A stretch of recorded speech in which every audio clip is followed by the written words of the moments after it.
Hello everyone, welcome back to Civil Engineering Academy. My name is Marina and today I'm going to be solving a problem for your PE transportation exam. The problem states like this. An entry lane at a roundabout has an average circulating flow of 75 vehicles per hour. There are no heavy vehicles. Another single entry lane at the same roundabout experiences zero circulating flow and a follow-up headway of 2.2 seconds per vehicle. The difference in capacity between the two entry lanes is most nearly. So this problem is about roundabout capacity, and we're going to be referencing our highway capacity manual. So we need to open our highway capacity manual volume 3. So let me write this down for you. So open your highway capacity manual volume 3, page 22-4, and we're going to find the equation for the capacity of single lane roundabout.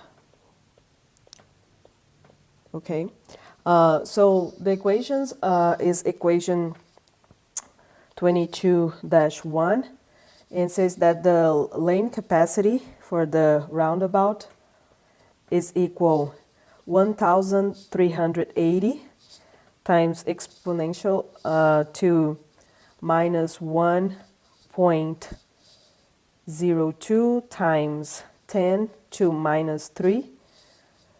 This all times the VC, which is the conflict flow rate.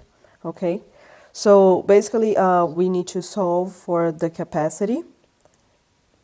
So let's input these values here for a second.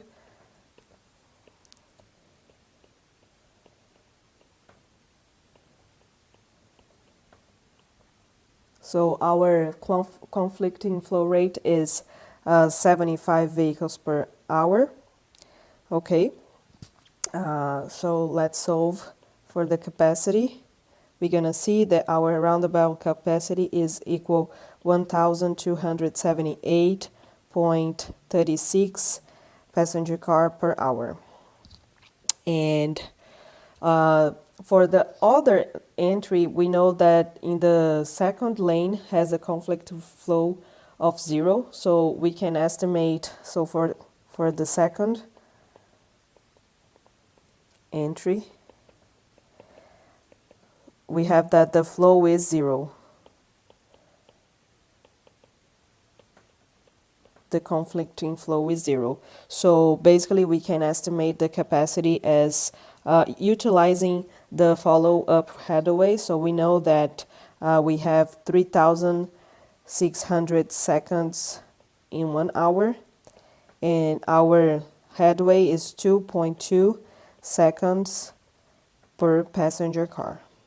And if we solve, we're going to see that this is going to be 1,636.36 passenger car per hour. The problem asks us to find the difference in capacity, so let's find that. So we need to calculate the difference